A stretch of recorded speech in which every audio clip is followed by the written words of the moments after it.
table some of the general, specific, and trends about digital marketing. I frequently get asked here, where are things going? What are the new trends, particularly for B2B technology? There's a lot of new platforms that people are not informed of. So I'm here at Allot Communications at Hod HaSharon. They're an awesome cyber company, and we got the whole marketing department here that you probably can't see on video. It's a big room, and we're going to go through in general what you need to know regarding digital marketing, and we're also going to know what are the trends that are going on, and hopefully we'll get a lot of questions and a lot of pushback, so therefore we'll be able to provide more value. So tune in. We're going to go into a little bit about LinkedIn. I'm going to touch on some trends such as Quora, Reddit, some other new things that are coming up, and some other new platforms that are in the works, and which platforms are actually in decline, and which platforms in particular are in decline when it comes to B2B technology companies, even though they might be doing better, but it might not be better for us. So let's get right into it.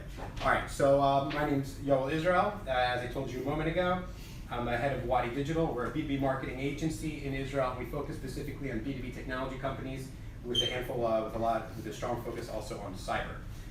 One of the trends that I see going on is that a lot of people are moving more and more onto B2B platforms. The main trend that everyone's discussing now is LinkedIn. Now, LinkedIn is something that a lot of people, and a lot of Israelis in particular, don't understand, nor do I expect them to. Personality-wise, Israelis and LinkedIn don't vibe. They don't get it. The Israelis are very strong with Facebook, are very strong with Google. We understand these platforms, something about the personality and the culture that does that. There's something about LinkedIn that there's a massive gap that they don't understand. So we're going to get into that also, so then you can understand the platform and you can learn how to use it. And I'm going to put a focus on organic reach and advertising reach. By show of hands, who's on LinkedIn? Who's not on LinkedIn? Should ask that first, right? All right, great. Who here logs into LinkedIn at least once a week? So we got a couple people that don't. Why don't you? You do. Why don't you raise your hand? All right, fine. Who here logs in daily? You're not on daily? All right, great. So when you log in daily, what do you look for when you log in? Nothing on my feed. What's up? People that Yeah. plug into their network. People into the network to expand your network? Yeah. What were you saying? What's on my feed? What people have posted? The feed. You like scrolling upcoming the feed. events. Okay, cool. So we've networking to network with people and make connections. Want us to see what's going on. Professional information. Professional information. Give me an example of one time you've Designing to trends on designing on new Interesting webinars that somebody does. Marketing. webinars. Have you ever registered through a webinar through LinkedIn?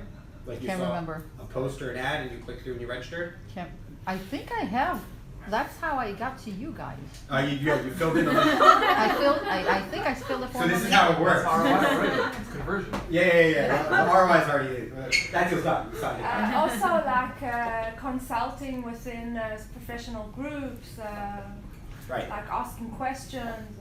So is there a specific group that, I use the Salesforce group, Marketer group, all Excellent. the platforms.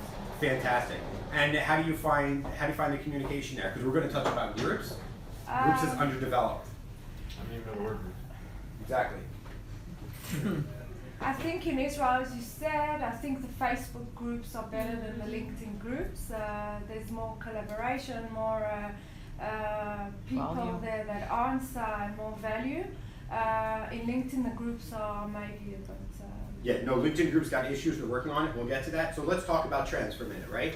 And we're going to talk about, let's say, what Israelis do, what we do, everyone in this room, and then we're going to talk about, and then we'll talk about specifically what the rest of the world does, our audiences. Yeah. I think also I check my competition. Your competition. What do you check? I check their pages, see what they're posting. I Mhm. check the Yes, yes. conversations that they're.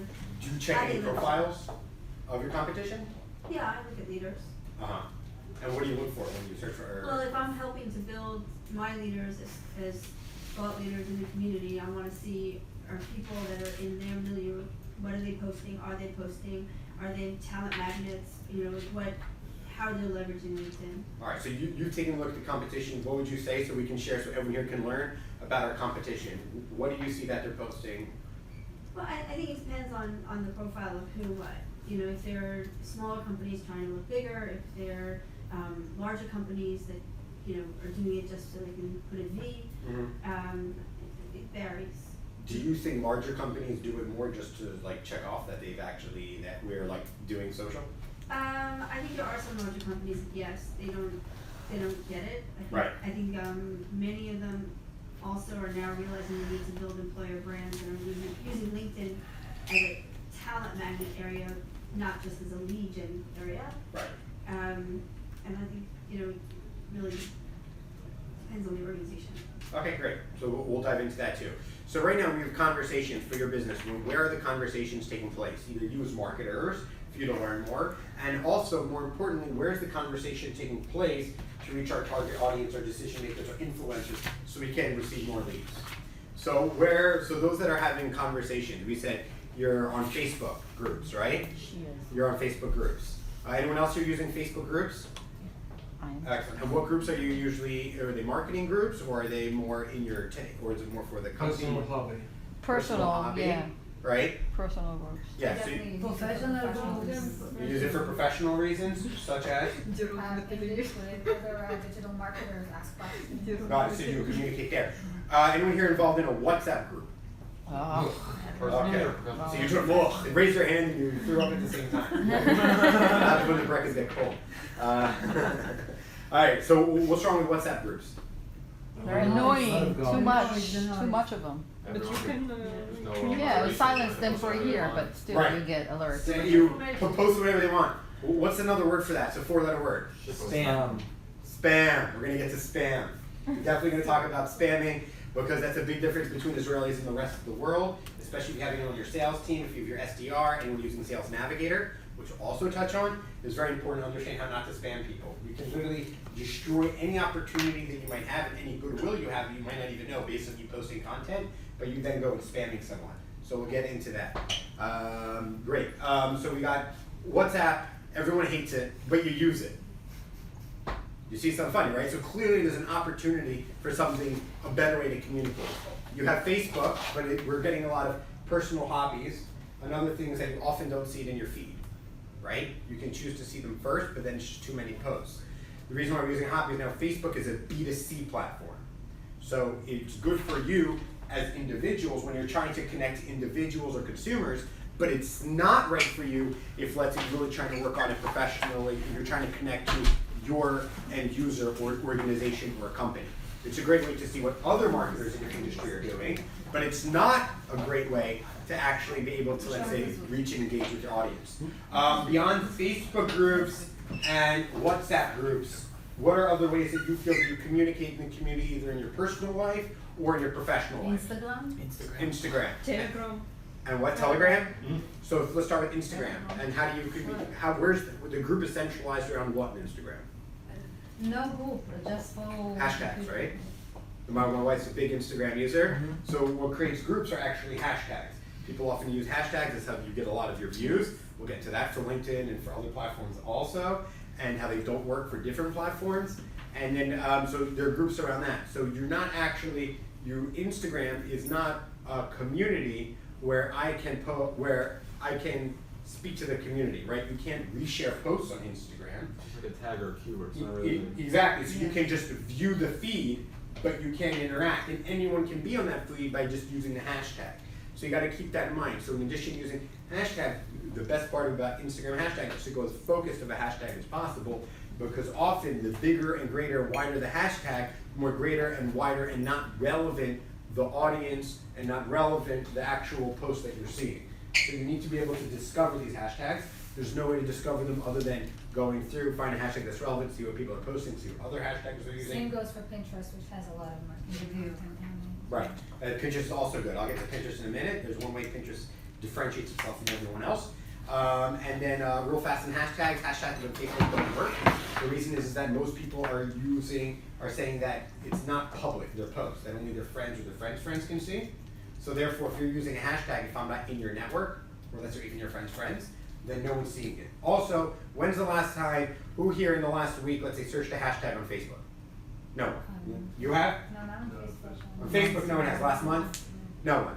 Forget say hashtag ever. Right. So if you're using hashtag on Facebook, there's no point. From someone who's intensely critical like I am, I'll see someone using hashtag on Facebook and I'll say they don't know what they're doing, unless you're using it as like sarcasm or kind of something. Use it to call attention to. Right, to call attention to. Only if you publish on Instagram and then share it on Facebook, then you can see the hashtags there. That's true. That's a good point too. That's really insightful.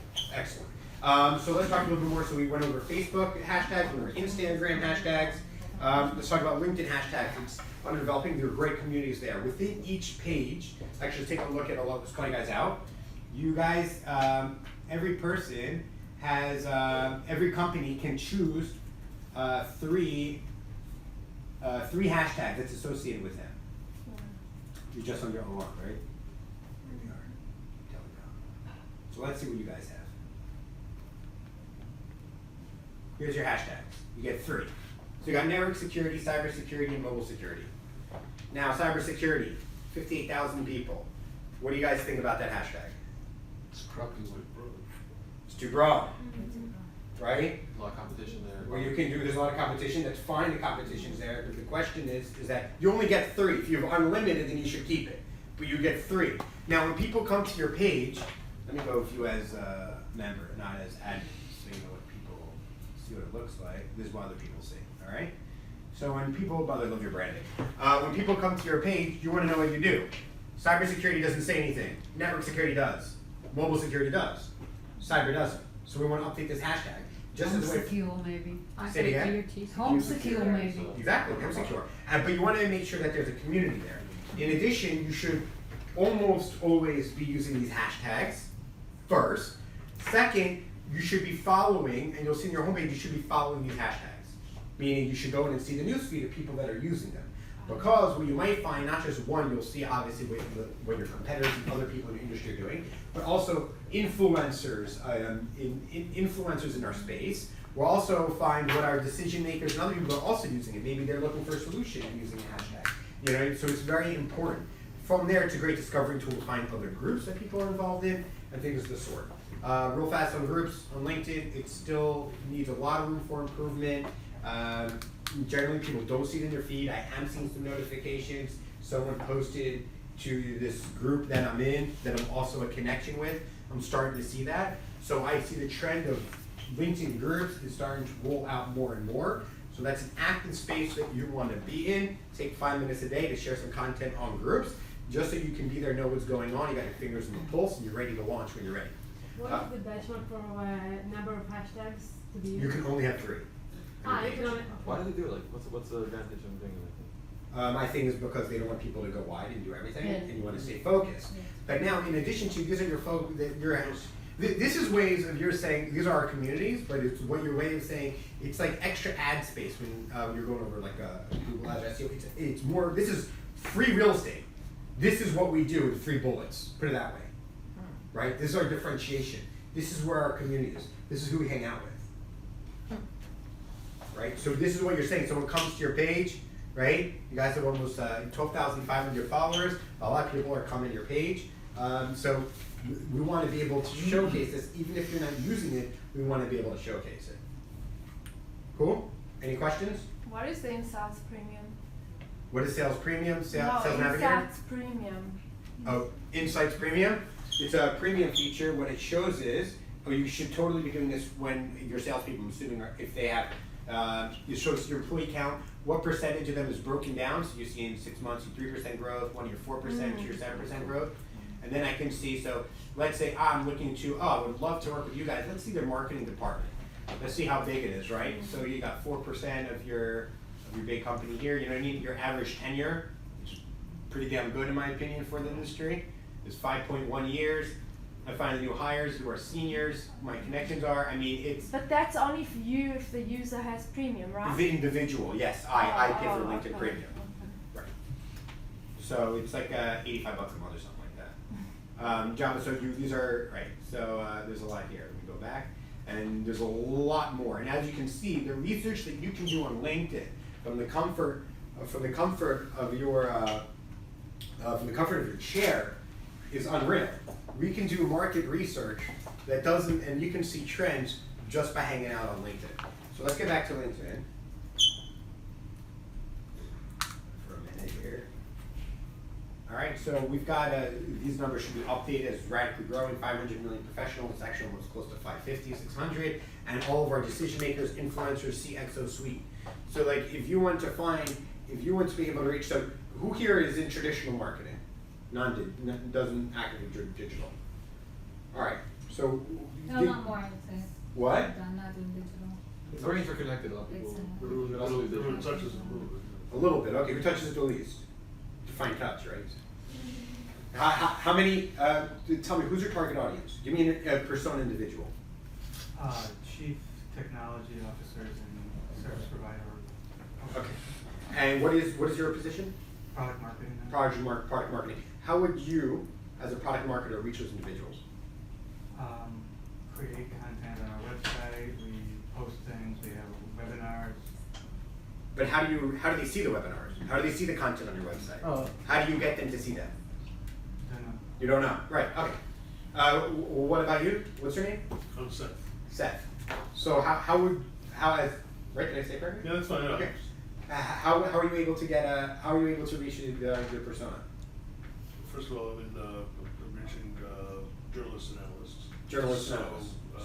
Generally, it's going to be Twitter. Twitter. And direct. Right. Yeah, Twitter. So did you actively use Twitter to reach I them? started yesterday. Oh, congratulations.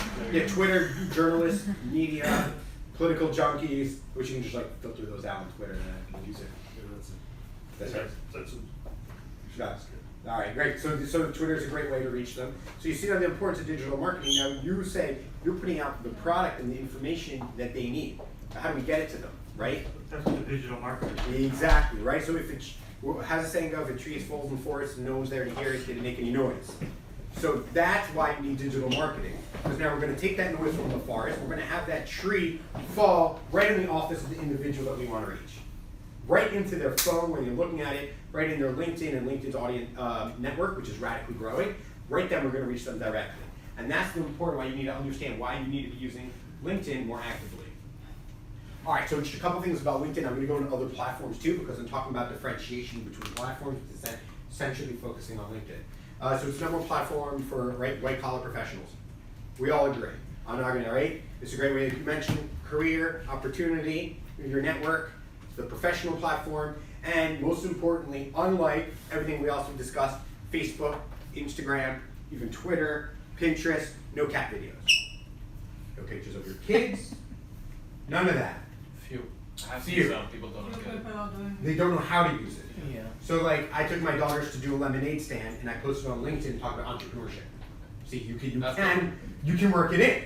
But so, so there are ways, but in generally speaking, like, we know what your kids look like, no offense. Mine do, but like, enough already. Mm-hmm. Unless you're, my parents and family, aunts and uncles, people don't want to.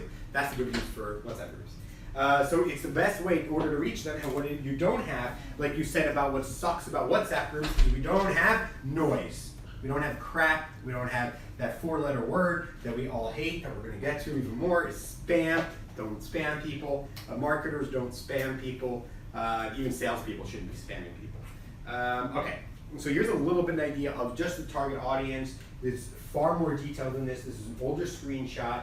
There's the new way to actually see the target audience. You can't get it in one screen, so that's why I keep using this. But in general, think of all the information that we have voluntarily given over as an organization and as individuals to LinkedIn. Now, the first thing to know about is that we on LinkedIn want to, as peacocking ourselves and organizations, we want to accurately and regularly update accurate information about us as individuals, and we want to update that information as a company. We want to be as accurate as possible because we want people to know what we're doing so we can continue to stay relevant, so people come to look for information, they're not getting information that's no longer relevant. So therefore, we now provide this information to LinkedIn. Therefore, LinkedIn has that information for us as digital marketers and as advertisers to be able to reach the exact people that we want because they and their company share that information. So right now, we know what industry are we in? Telecommunication. We know this, right? So now if I were to target you work at a telecom company, how do I know you work at a telecom company? Because on your LinkedIn, you see you work at Allot, and Allot here is a telecom company. Now what if I only want to target large companies, or what if my target audience is a certain amount of employees, right? So we already saw earlier how many employees are on LinkedIn, right? We got over 1,000. You can now target based on the number of employees at your organization. Because you don't want to target too large, you may not want to target too small. So what is our target audience with employees? How many employees in an organization do we want to reach? I don't think we are 1,000. We don't have 1,000. It's people that have been working כן, there. והשאירו ולא שינו את הפרופיל. We'll get into that in a לא, minute. לא, יש אלומני זה משהו אחר. הם צריכים לדעת. I'll get into that in a minute. Let's talk about targeting, and then we'll talk about how LinkedIn uses these numbers. And actually, if you go and click through the 1,043 employees on LinkedIn, you'll see the numbers actually less. Let's say, our target persona, right? They work in an organization which has between how many and how many employees? It can be 10,000, 50 50,000. to Great. But now we can target them just because we know that these decision makers work in these organizations. Now, what other platform can you do that on? 150,000. Can't. Only LinkedIn. And because we voluntarily give over this information. We also know where you're located, city, region, country, right? You know what you do, you know what hashtags you're using, so you give over these hashtags. These are not a way of targeting yet. We know how to reach you, so you're following these conversations. So if I want people at Allot, in order for them to see what I want them to see what my posts are, as an individual, I use the hashtag home security. Right? Not cybersecurity because it'll be full What's of the funding thingy? What? We're a publicly traded company. That doesn't This is matter. 2006. This is I have an advanced LinkedIn feature, so you don't have to. But don't everything you know, it's all public information. They grab it on. Yeah, but it's It's not updated, it's not correct. Okay, so you can talk to LinkedIn and their data. I'll reach out to them. Yeah, but if the data is crap, then the data is crap. Right, and I'm assuming you're not. Are you digital marketing? No. Yeah, I can tell. Because you might think the state is wrong, and it is. Let's say it's wrong, but it still doesn't mean what you're doing is you're taking this external source that they're buying this data from, and you're thinking since this data is wrong, therefore the data that we voluntarily give over, such as let's say my job title, my job description, my job function, how long I've been in the industry, where else I have worked, where I'm located, all that stuff is accurate because we voluntarily give it over. This is clearly third-party data that was purchased. And if it's wrong, then they need to reach out to the third party. So you need to understand the difference between data of third party, right, that you get from third party, and this goes for every platform. This goes for Google, this goes for Facebook and Instagram, this goes for Pinterest, this goes for Quora, is that what is what they get is their data, which is accurate, that users voluntarily give over, and what is inaccurate because it's from third party. Any questions? So what we've discovered now is that we can actually reach our exact target audience on LinkedIn, and that is why it's becoming a better place to market. In addition, just so you know, there are more and more people starting getting on LinkedIn, and the platform is taking off. Out of any market in the world, one country has the biggest growing market on LinkedIn. Want to guess what it is? US. No. India? Pretty saturated because that's a good guess, not India, because US really know how to use LinkedIn. When I studied finance, my undergrad, I had a class that focused us to get on LinkedIn in 2005, and how to use it then. It was just an HR platform, and how to use it to promote ourselves to get employment in the finance industry. That's how long I've been using it. It's something Americans understand. It's already very mature in America. No, by a percentage of growth. I don't mean in absolute numbers. I'm just gonna I guess said Israel. India, but he said. I mean, Israel's the fastest growing market. Israel? Yep.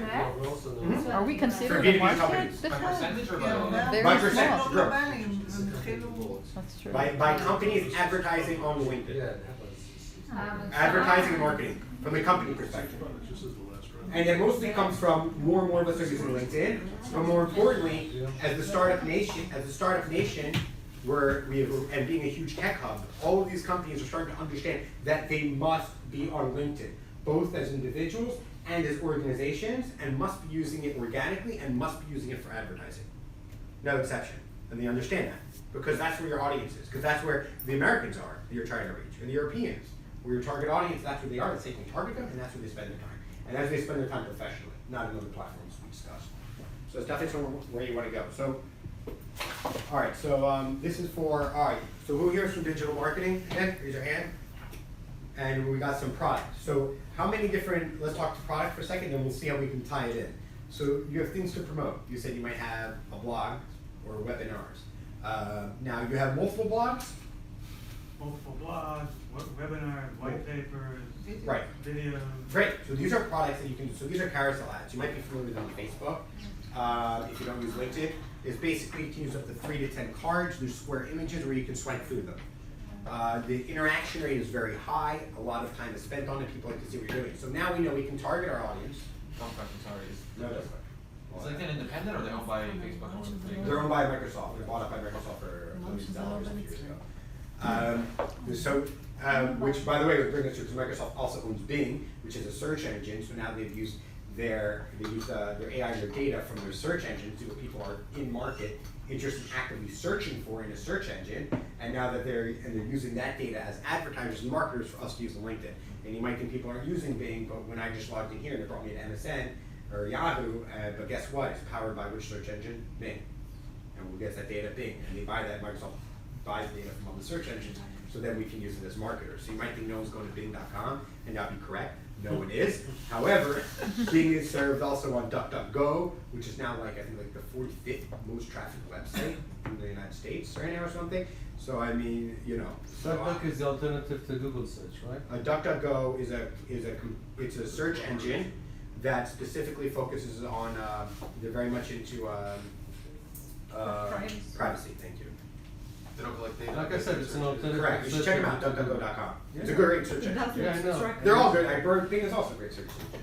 But they're that, and then they also don't try to manipulate results individually, only through the algorithm.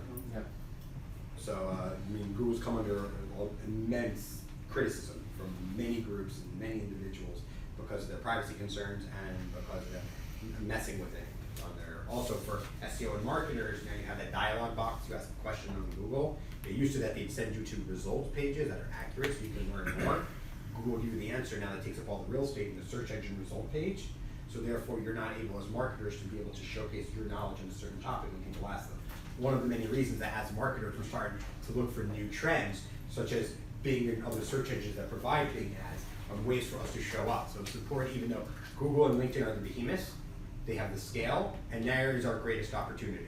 But that being said, you need to keep in mind that as time progresses, and very rapidly, as time progresses, we need to, on the search engine side, we need to be thinking about Bing, that's owned by Microsoft and has Microsoft's power. You know, we've and Yahoo, and then we also have DuckDuckGo, and on LinkedIn, there are new B2B players such as Quora.com, and Facebook's trying, and in my opinion, strongly failing to get into the B2B targeting. I actually think they took a step backwards last July. And so you need to understand that there are more players coming up, and there are a lot of places you can reach them. So Reddit's also another place for B2B where it's a place to be. A lot of the decision makers are there, and you should be there organically because the target audience doesn't like to click ads even though they have advertising. So it's good for branding, but it might not be good actually for conversion rates. Any question on carousels? You see how you can showcase all your blogs? Or let's say you want the target audience to download something, or you want to collect them as a lead. So we can target them, but let's say you have an ebook, you have a white paper, you have a blog, you have a webinar, and as they scroll through, they have basically a smorgasbord, and they get to choose what content they want to download, right? And then the last one could be like requested download or a free trial, right? So they oh, this is the most interesting, I'll download this. All right, cool. Why don't we use that? Pardon me? I'm asking Fana, why don't we use that? We use lead generation forms. We're going to get to lead generation forms just about the carousel ads.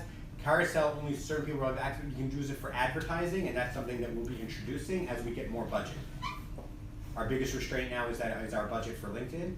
When we have more budget, that's something that we'll be introducing, and we will be able to do to bring more people relevant to the site and to give them the information that they want, that they can download, so therefore they can become leads and give them the valuable information that they need. All right, so I went into that. All right, so here's the lead generation form. This is old. This is Sedwago. This is my first lead gen form.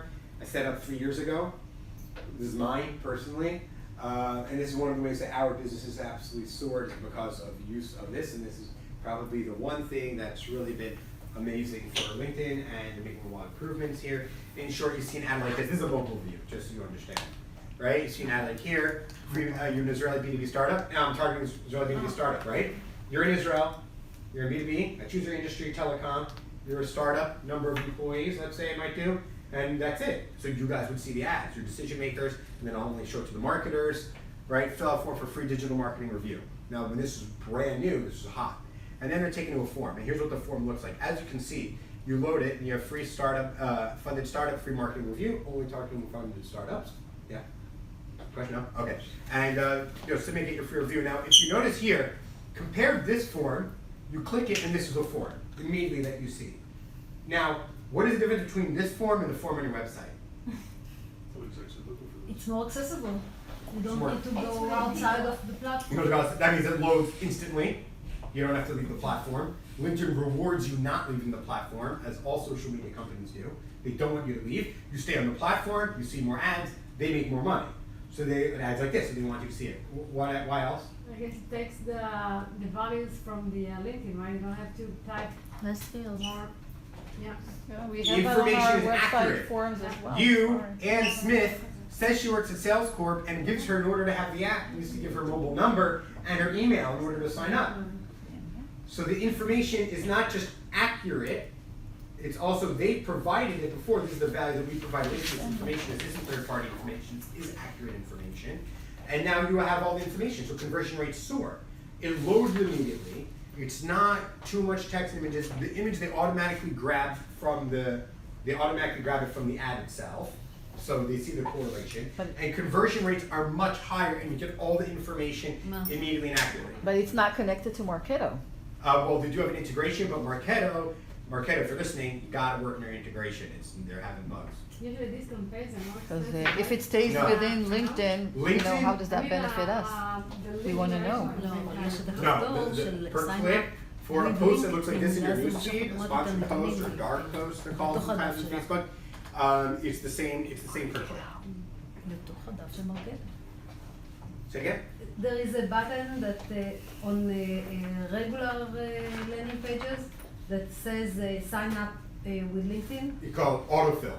Yes, Autofill with autofill. LinkedIn. That So you this need- one takes the information to Marketo. If I do Yes, if it's on your my landing website page- and the integration is correct, בבקשה. then you can. If the integration However, is correct. it's very complicated and and they kind of neglected it and are working on it to code it. And I think you actually need to request special code from LinkedIn. We can do that if you want. But still, your conversion rates will be much faster and easier when it's like this. People are now used to it.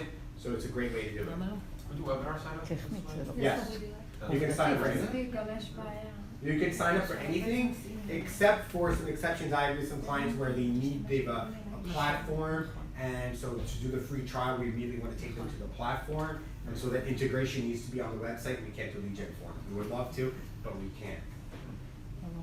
So you can build the actual field that you need, right? I mean, Yeah. You have like 50 fields you can choose from. So you go, job title isn't here, country isn't here. I know they're in Israel. The job title are no targeting specific marketers at technology companies. I don't need that. I didn't want them to scroll. I wanted it to kind of be in one view.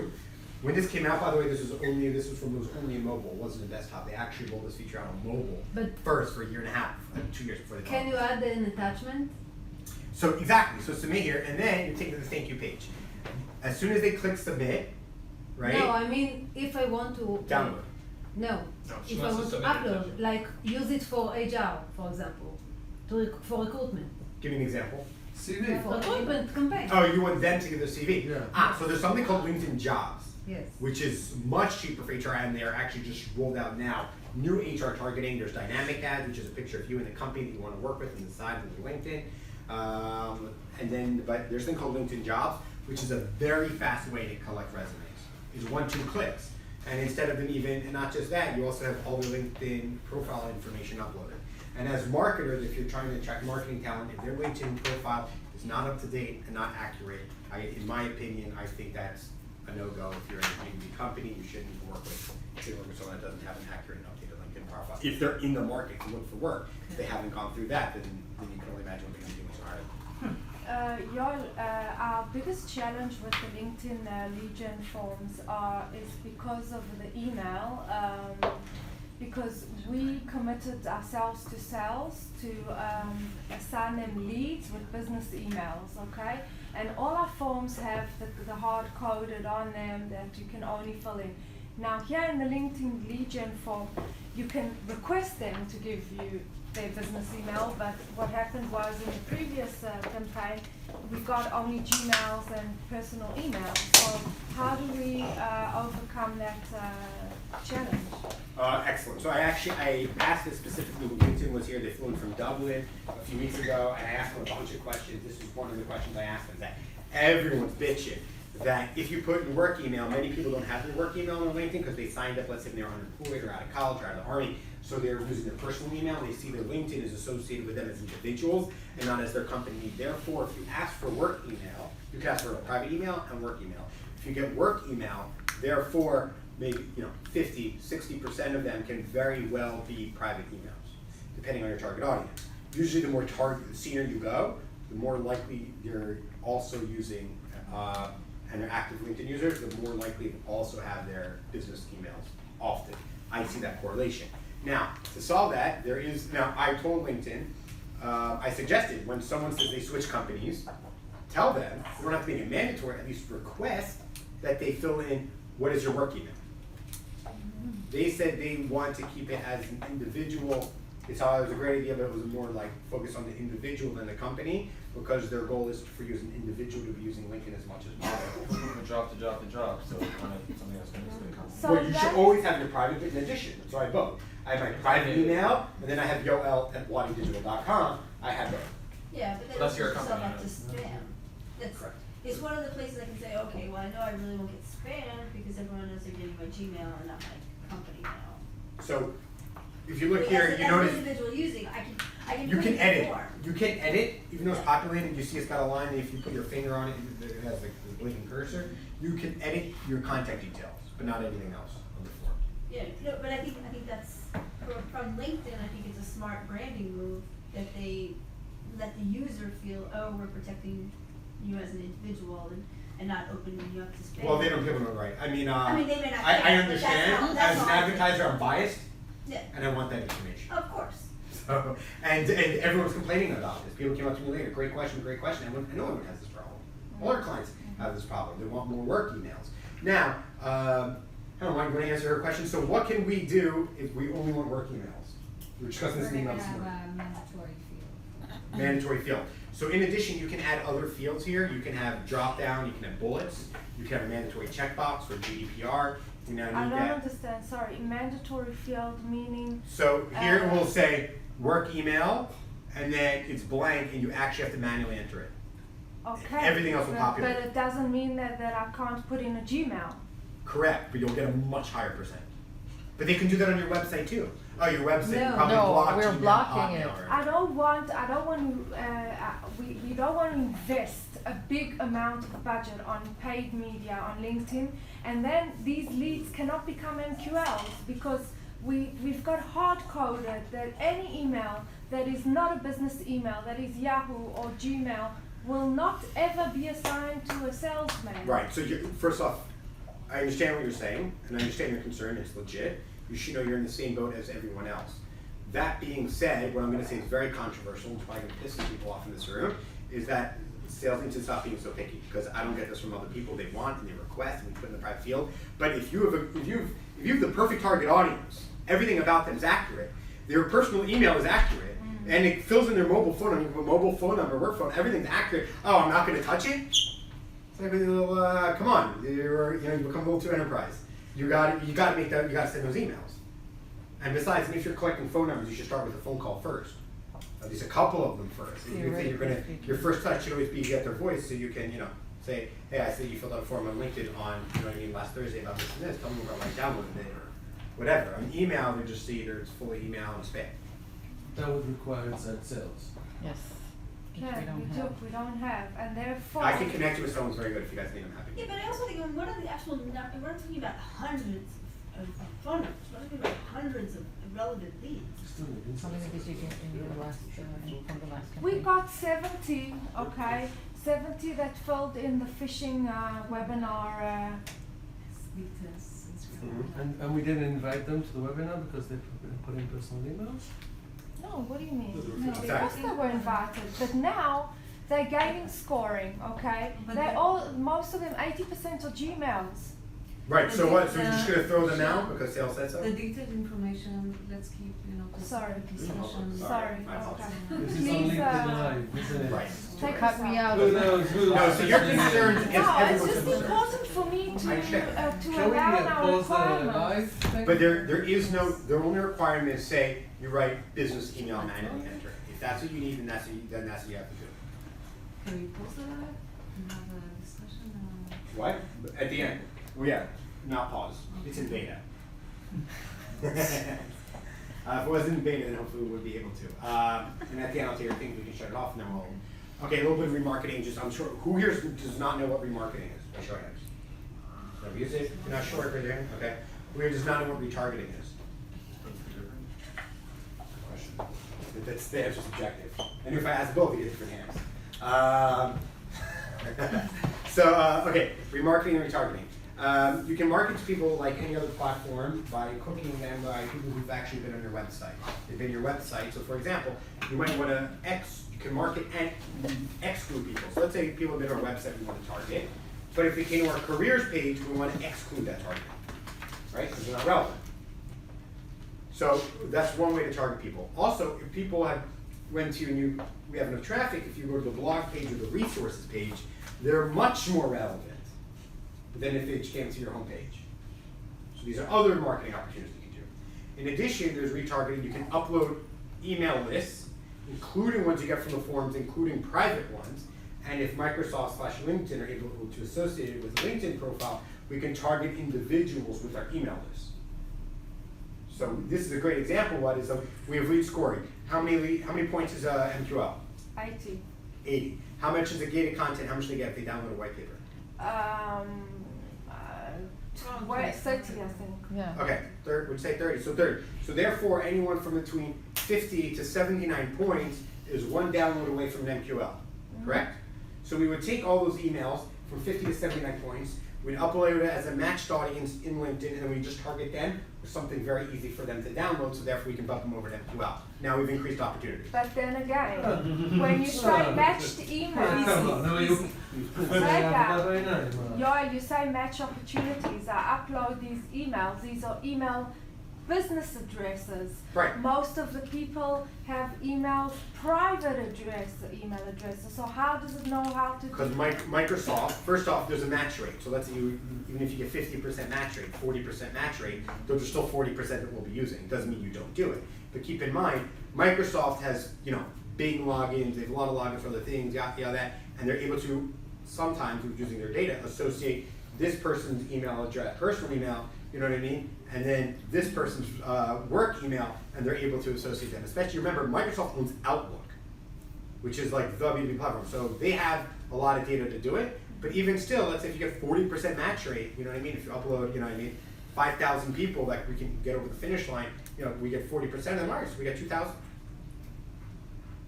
And they already know your brand. They've already been involved. They've already got a significant amount of points. They're more than halfway there. So this isn't new to them. The conversion rates are even higher. And that's a great way to get to MQLs. Another way to do it is there's a thing called ABM, account-based marketing. Who here has heard of account-based marketing? Okay, who here knows what account-based marketing is? Right? This is one of those dumb terms everyone throws around and people know what they are, right? Kind of, okay. In short, you can market based on accounts. Okay, let's do it backwards, MBA. Market based on accounts. So by accounts, I mean company names. So you can actually choose exactly what company you want to. You upload a CSV, 2 columns, column 1 company name, column 2 company website, and then Microsoft LinkedIn then finds those company pages that are associated and accurate, and then we can target people at them, and then our decision makers and all that at the companies that we want. That's another way that we can specifically target people. It's not retargeting, but that's ABM. I just wanted to mention that. Another thing we should do for ABM is you should be excluding people. So if you have any competitors, we want to exclude them, especially from remarketing. Competitors might be coming to our site, they want to see the resources you're putting out. So how do we have them not see our ads? You want to upload an ABM, account-based marketing list, just like you want to target, and then you put that under excluding so they wouldn't see it. And just like you would exclude people that might have come to your career page because they're not who you want, you might also want to exclude other partners and suppliers, such as ourselves, because I'm not interested in filling out a form. It's a shame for you to show me the ads. So you also want to upload a list of not your competitors, but maybe let's say suppliers and other people that you're not interested in seeing your marketing materials. Any questions about marketing, retargeting, or account-based marketing, or excluding certain audiences? Sweet. Video marketing. All right. Trends. Let's talk trends. Video marketing is like where everything is going. Everyone's rewarding videos. Now, why are platforms rewarding videos? You want to take a stab? I made a mention of it earlier, not about video, but what do they like about videos? Keeps you on the site. Keeps you on. Your time on site. If you watch a 3-minute video, your time on site is much longer. And if you've ever seen Who watches a 2-minute video? These days it's like less than 30 minutes. At least 30 minutes to מה, זה a minute. מעניין. What? Depends if it's a brand 30 awareness kind of minutes? thing 30 or seconds. something like that. 30 seconds. 30 seconds. Yo, if you're It's a on, minute. first of all, I put out videos and I get a very strong watch rate. But if you put in, like, let's say on Facebook, for example, they did a very smart UI.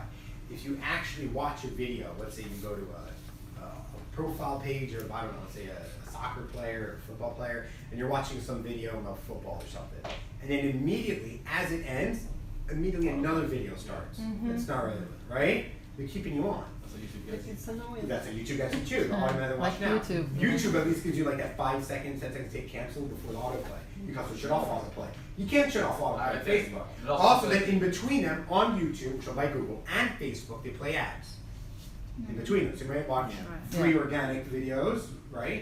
And then 1 video is an ad. So if they're already in the watch mode, I hate it too, by the way. That makes me use Facebook less. If Facebook's By the way, live I stream, have then you very stop. strong opinions about this. Yeah, me too. And YouTube too, and I consume most of my content audio and predominantly from YouTube. That's how I do it. So more than podcasts, I usually listen on YouTube. So when when you get those ads, there's just something that I don't know why. I don't mind it. I like interacting with ads. I'm an advertiser. I enjoy it, and I'm always curious to see what people are advertising. And often targeting is good, so it's relevant. So okay, I'm interested in watching it. But when there's something about like you're watching and then let me interrupt you in the middle, especially on YouTube, like Facebook, in the middle of your video with this ad, and you're just like scroll, next, X, Yep. different tab, whatever. Anything to get away. Anything get away, which is the advantage of video ads on LinkedIn. Doesn't have this issue. They come up in your newsfeed like anything else, so you can continue to scroll if you're interested. You can start and watch when you want to stop, right? So your video is not interrupted with ads. Your organic videos on LinkedIn. In addition, right? So you understand. And if anyone's watching your ad, it's not just because they're their target audience. It's in their newsfeed, and they chose to stop and watch your video ad, as opposed to Facebook and YouTube. They just shove it down your throat. Which is why I need to understand this from the platform, because you cannot compare metrics of views on Facebook and views on YouTube to views on LinkedIn. They're incomparable. A view on YouTube, on LinkedIn, not to mention the targeting is better, but even if you're B2C, let's say, right, you're agnostic to your target audience, a view on LinkedIn has much more intent and interest. Also, Facebook, they're scum. They've lied about the view metrics like 2 years ago, about how many how many views. There was a whole thing about an advertising community, so I don't trust their metrics anyway. Unless you do a video campaign on Facebook and then it's targeted. Say it again? If you do a video campaign on Facebook, then it's paid, then it's targeted. Right, that's paid in the newsfeed, correct. So then it Right. targets the. I mean, you're right. In that case, I was referring to organic. Right, but when it comes to advertising on Facebook, it will be in your newsfeed. But also, you can watch. They make you now. I don't feel like logging. It take too long. They make you choose several placements that you don't want to be on. So it might be on marketplace. Might be on marketplace. They want you to come inside articles within Facebook.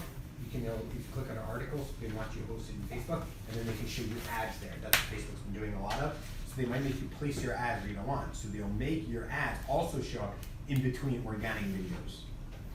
Why would you argue that a view on LinkedIn has more intent than a view on YouTube? If I'm looking for information, actually YouTube, but that's maybe only me, it's the first place to go to. I agree. If you're looking for information, how to do things, you might go to YouTube first. I agree with you. That being said, I mean, if let's say you have children, you might be suddenly seeing an ad something related to a kid's toy to buy for your kid, or everything. All these things that's not related to what you're watching. So you're watching a video on how to do something organically, not an ad, and now you're getting an ad not related to what you're doing, even if you're not the target audience, in the middle of watching your video. So you're actually being interrupted. When you scroll through your newsfeed on LinkedIn, or if the ads in your newsfeed on Facebook, you actually stop in the middle. You understand what I'm saying? I understand what you're saying. I can't So really. you're see many ads you're that choosing to come. watch that. Huh? If you have kids who are watching your YouTube videos and get like Also. suggested videos are always Right, but even not, your target audience. They might know you're a male of this age, and this is where you live, and this is what you do. So I mean, they can be promoting a concert somewhere in Israel. They want you to buy tickets. I mean, I've seen them. You know what I mean? Like throughout the country. And so I'm assuming many people see them. But why am I watching that in the middle of I'm watching a webinar on YouTube about cybersecurity? But you won't get that on LinkedIn or on Facebook community feed ads. Where are you guys going? You're going to LinkedIn or you're going to YouTube if you're looking for information? YouTube, but it depends. YouTube. On LinkedIn, What? LinkedIn finds it, and it's a different kind of No one looks marketing. information on LinkedIn. And No then, search. then you look for the information. That's not It's two true. different things, What's right? Linda for? What's Script for? Linda's It's a separately fully There's a owned. lot of awesome points here. I think it's for I use LinkedIn to find that's the information difference. about very specific things. because on LinkedIn, I mean, you don't look for it. You see it on your feed, and then on YouTube, you look for it. So it's pull and push. I think that's the Right. difference. All right, so a few quick comments. One, I mentioned earlier there's an advantage, something unique about Pinterest. Also, this is Quora. It's the only place where you can target people, where there's like a news feed, right? There are pins and boards, and it's a search engine. So you have intent and you have targeting on Pinterest.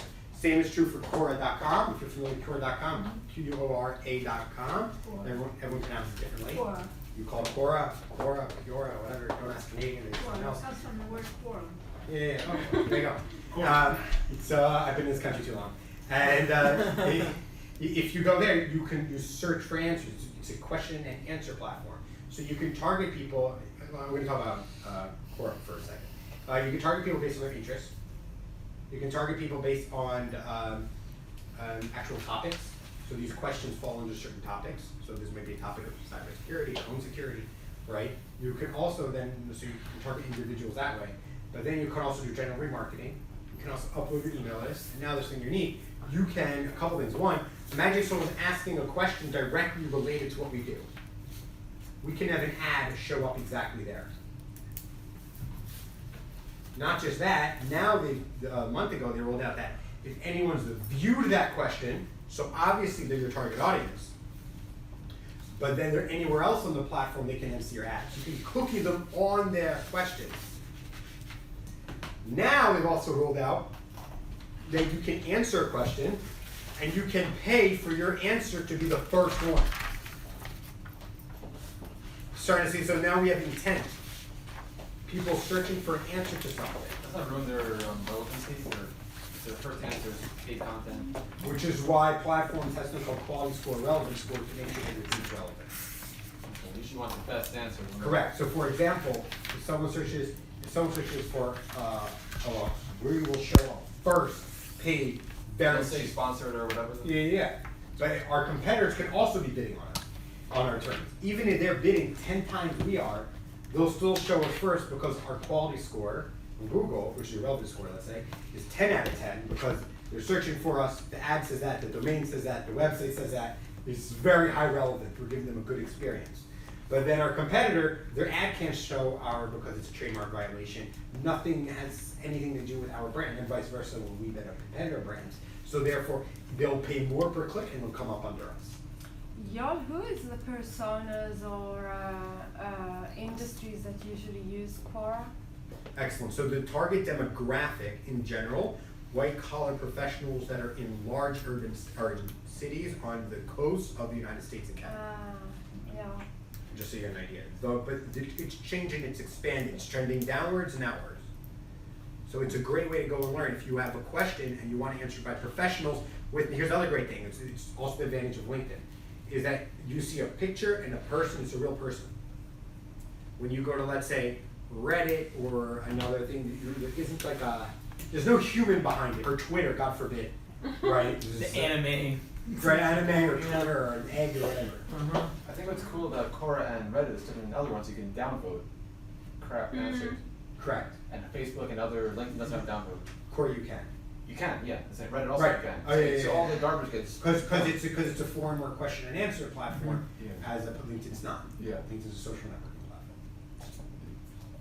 You know that usually in groups or in kind of a Quora and this kind of platform, when you answer a question, it's good to add a link to the website. To, the answer then direct to the specific page in the website. Then it increase the SEO. Correct. And then gain more traffic to the website. Correct. Actually, should we do something now? Someone asked a very relevant question one of our decision makers will look for. Let's see if we can figure it out. Anyone have a question? Give us a topic. Cybersecurity. Let's get more with home security. How can I secure the It's not devices? webcam. Thank you. What Who's is Agent Smith?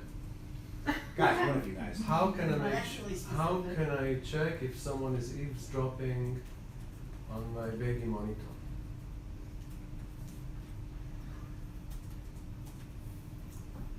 Let's just start with that. Let's just see what comes out. I don't know if someone is reading my WhatsApp messages from another device. No relevant. No, it's pretty damn close. How can I see whether the user are browsing my Wi-Fi network? That's a good one. But that's not what he asked. I know. Why I didn't write that. I didn't write that question because it's very. People might not. Yeah, It's very the one specific. below, it's the last one. How can I protect myself when people eavesdropping on me? There you go. No, not necessarily. But when you see here's an ad, that can be us on this question only, or on this topic, or on the interest of the person. And then you see these answers, upvote. Here's another. Oh look, DuckDuckGo. We're talking about them. See, they're listening, and they put in an ad. DuckDuckGo. We were just talking about this, right? Or Cora. Cora knew. Okay, we mentioned DuckDuckGo. But because we're B2B, I feel like decision makers in companies aren't going to be. This is That's like, not true. me as a consumer. I would search this. When I was working in ad tech, the majority of the leaders of companies in the world of ad tech were here. Really In specific. ad tech. But In because ad they tech. belong to this Not world. in our. No, I'm Not not this saying, world, I'm not but- saying our world, but I'm saying it's not right to assume that Not- they're not there. I'm not saying they're not there. I'm saying And you'll find also I like don't see VCs, CTOs in a there. lot of CTOs, a lot of VCs aren't here. Like really people that want specific, real answers, like even beyond what you But what discussed. percentage of the people who are here are relevant to us? That's a whole different question. We're targeting all. We're targeting each question. We're not targeting the bio profiles, right? But I think you have an opportunity, Mostly you do have an opportunity if you want to be conscientious. It may not be like a place to put a lot of your focus of your digital marketing plan here, but it could be a place. It's actually not a question. No, but our, I'm sorry, service provider, CTO, security wonks in small countries in Eastern Europe hanging out on these websites? I don't think so. So, great question. The answer in general, in scale, no. That's why LinkedIn and Google is where you need to be. Right. 100%. If you're not on Google, if you're not on LinkedIn, if you're not doing SEO, I have no idea why your brand is not number one. Maybe in groups, in LinkedIn, specific groups for cybersecurity, I don't know. Correct. Not here. Right. Groups on LinkedIn, which as they improve, and maybe God forbid we're saying once I group in the Facebook groups, you see the problems with that. So keep in mind trends, those are going away unless they improve it. You know what I mean? And going making other changes, right? And there are other directions you can go in. But they have an audience network, which is the number one goal. So it includes like Flipboard, which it comes automatically downloaded on my phone. I have an Android, but the Pixel 3 is automatically there. In fact, there's like a whole home screen to it. I had to remove it. It's really annoying. So there's a lot of ways that people can target them on their network. So as long as you have a core account, so you have an account, or they have your data, even if you don't log in, but they have that data. Any app that you use or any website that you go that's part of their network, they can reach you. So like the Washington Post is part of LinkedIn's network. So you don't have to be on LinkedIn to see the ad. All you have to do is be logged into your LinkedIn or any of your Microsoft emails and be on the Washington Post, and you can see a LinkedIn ad. And it'll be native to Washington Post. You wouldn't think it was a LinkedIn ad, but it actually is. So you can see, you can like make this post sponsored and be on top if there are a bunch of ones. So just as an example. Any more questions before we get back into videos? All right, so how can we showcase our video? Give me an example of, so I wish sales was here. We want to showcase our products on LinkedIn, or after someone requests a demo. How many people have been to your demo page, let's say in the last 90 days, do you know? We don't really have it. You're not allowed to, so you can't say, okay. So let's just say hypothetically you have, let's say 80% of people that go to your demo page do not end up requesting a demo, okay? Could be higher, could be lower. So not just, you can remarket to these people on any platform by putting a cookie saying demo page, but then what you can do is you can show them an ad and start, as they scroll through their newsfeed, immediately it shows what the demo looks like. Or if you have a platform or free trial. So now they're used to it, they've crossed over from, I'm peeking from the outside to, okay, now I'm behind the curtain. Now they're much more likely than the call to action is actually request a demo. You see that advantage? Or in this case, I used social media examiner in San Diego. they're a client of ours, they did a video testimonial. So they do marketing, and when it's been to our website, then of course I exclude people that are in marketing advertising industry, which would be competitors and that, and they will see a testimonial of the work that we testimonial, and a bunch of testimonials we have that are circulating, video testimonials, so they can see what other people are saying about us. And so I don't have to bother our references as much, you know what I mean? So we don't need to, they don't have to wonder, you know what I mean, how much these people voluntarily set up a camera, set up a tripod, like right here, and they set it up and they spoke to the camera and they mailed it to me. They so like, b'simcha, glad we wanted to do it. And so this has a lot of value. So you can also highlight what your team are doing. There's a lot of ways that you can showcase as people start going through the news. If you have any FAQs, how-tos, anything, make a video, a screen share, and you can upload it and people can learn more. So it's a very powerful tool. Using video, it's really underutilized, but it's very underutilized. There's a lot you can do here. What is the length of the video? Should it be? Is there value in videos that are more than 2, 5, 10 minutes? 100%. I mean, the goal is to capture them in the first few seconds, so they don't continue scrolling. And if That like YouTube, you got the 5-second skip feature. Okay. So you want to capture them in the first second or two. So And if you manage to be attractive in the 5 minutes, and then the video itself is like 15 minutes or 20 minutes. If it's that good quality, then it's great. Bless you. Like another thing you can do is like you can show something and then make a lead generation form and say, click here, we'll email you, watch us, you know what I mean? Watch your CEO speak at blah, blah, blah, blah, blah, you know what I mean? Click here, we'll email you the full video. You want to watch later, continue scrolling through your feed, click here, we'll email you the video. Then you capture their details, they're going to watch it at their convenience, they continue the screen. What do you think about interactive videos where you either get some more information about a specific topic that was discussed during the video, or they're trying to convert during the video with the content plus? Yes. So in general, I find, believe it or not, the best things that convert are the banners, or just straight up one image. I think video can give off so much that I think it can be distracting to our goal to fill out the form. Just like landing page will take out the headers and anywhere to click out, you want to stay focused. Banners help focus. Carousel ads isn't good for focus. Videos isn't good for focus, right? Videos can give over information and they can visualize and see things that you couldn't see in a banner ad, that they're not going to play on your landing page. It's already starting to play through the news.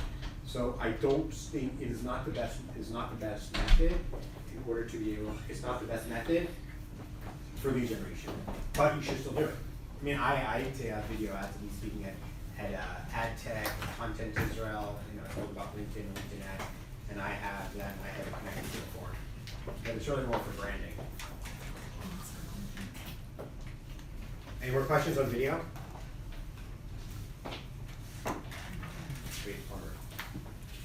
All right, we already discussed county scoring. Everyone know where movie is from?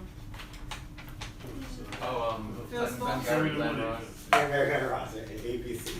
If you gotta, Alec Baldwin was only in this movie for like 7 minutes, and he won like an Emmy or Grammy, whatever it was. Yeah, just for this, it's an epic scene. You gotta. Always be closing. That's right, always be closing. So it's for sales, not for. Yes, it's for sales, but it's a fun movie. All right, LinkedIn lookalikes. So I used to say before LinkedIn introduced lookalikes when they took it out of the beta, not long ago. I used to say when Israelis in particular, that people mind, the cost per clicks on LinkedIn are so expensive, and let's do Facebook instead. But Facebook sucks. There's no targeting. It's free.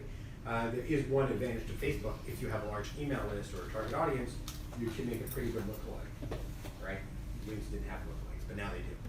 And so really, there's no feature, in my opinion, that Facebook has that LinkedIn doesn't for targeting option that Facebook has that LinkedIn doesn't for B2B technology companies. Specifically, obviously for B2C, Facebook hands down with that. Facebook moves well. All right, so lookalike basically is, let's say you have a list of people you want, and we want to get much wider.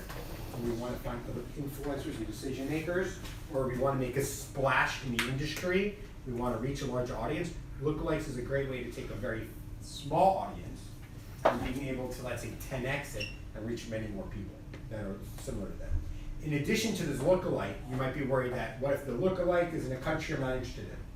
And on top of the lookalikes, just like if you upload an ABM, you can also say we only want these countries, we only want these seniorities, only companies of, let's say, 1,000 employees plus. All of the regular LinkedIn targeting features that you can do, what their skills are, you can add on top of it. So you can make sure that you can still reach your target audience. So if you, for example, if you have a LinkedIn campaign that's really successful, you get a lot of views from it or whatever, then you just would do a lookalike that should repeat the same success again? That's not right to reach, right. And it depends on how fine-tuned your audience is. Some companies, their audience is, so we're working with a company and we just want to target the automobile manufacturers and very specific people. And right, so like lookalikes isn't, no, I wish, not yet at least. Lookalikes are not yet, are too wide in general, but it's greater for a larger audience. So you know what I mean, if you're targeting, let's say, 200 employees plus companies, so the audience is larger naturally, or not as specified in the job function, then I would use that kind of using it. Yeah? I want to ask about language. The question, you cannot target based on language, like you can yet. You can have languages lead generation forms, and they automatically use the language that they're using in their browser. But to actually say, you can target people on what languages their browsers are, that's in the work. You can do that on Google. That's not yet available on LinkedIn, but you can also do it based on their country. Also, LinkedIn users are much more likely to be using their current language, using English than others are. It's a professional network, it's an international network. It's not like Facebook where it's about people. This is more professionals, and especially our target audience, they're all speaking English. What about the actual content itself? I mean, if your target audience is speaking another language better, then you should translate to that language. We predominantly, when we do translation, it's mostly just German and French.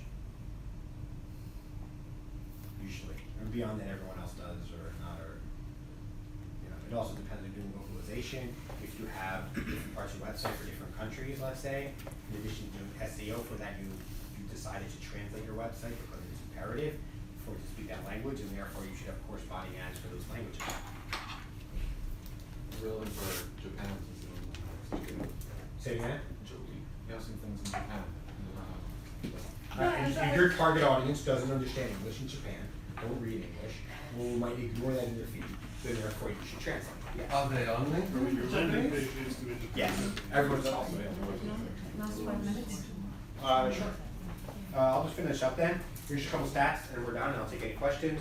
So just so you know, this is crazy, but 80% of B2B leads, your leads are coming from LinkedIn. Whether it's organic or ads or someone reaching out to someone on your sales team, messaging them, 80% of B2B leads are through LinkedIn. Digital leads or leads? Leads. Sorry, I'm not sure I understand. You're saying that 80% of the leads that I'm receiving, Unless I they can get find on LinkedIn?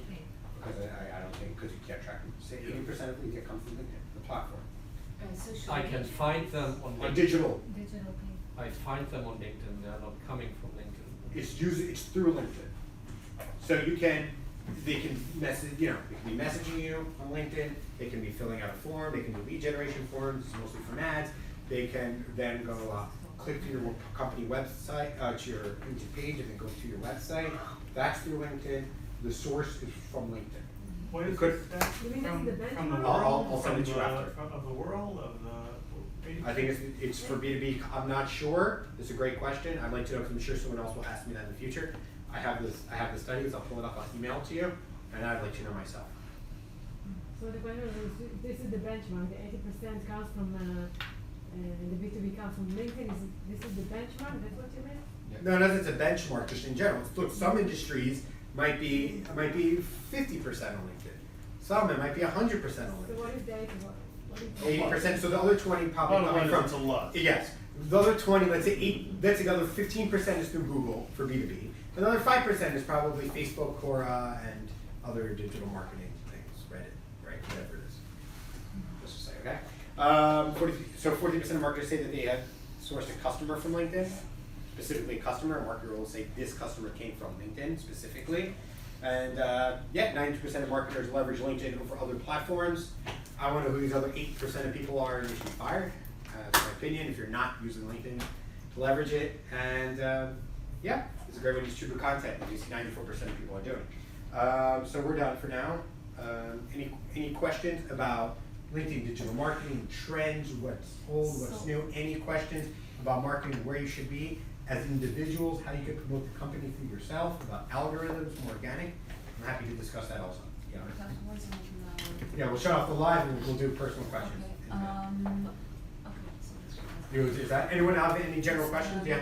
Yeah, when my company shares a piece of content, whatever it's an invitation to a webinar or something like that, there's hashtags on that post. If I reshare that post, A, how much value does that actually have? And B, should I be using the same hashtags that are in there, or because I'm sharing it, those hashtags are already being incorporated? Yeah. So you should, those hashtags have been already incorporated. Okay. Believe it or not, sharing sucks on LinkedIn. The algorithm does not reward sharing. Why? There you go. You're better off getting a like or a comment. It makes no sense. So if I want to help out the company, I don't share it. I think because just they like think it's it. spammy, maybe because they Like everyone in the the freaking comment. company share this, Comment. and then oh look, I'm getting 80 shares from this and that. Like it's just there's some because we have the power of look. We're all marketing. There's like 20 of us in here, more like Something like that. 22, 2 dozen. Like okay, all right, everyone. You have a WhatsApp group. You click, right? Here's our goodies for groups. Because it's on mobile, boom, click, share. Everyone does it, and then everyone you're connected with.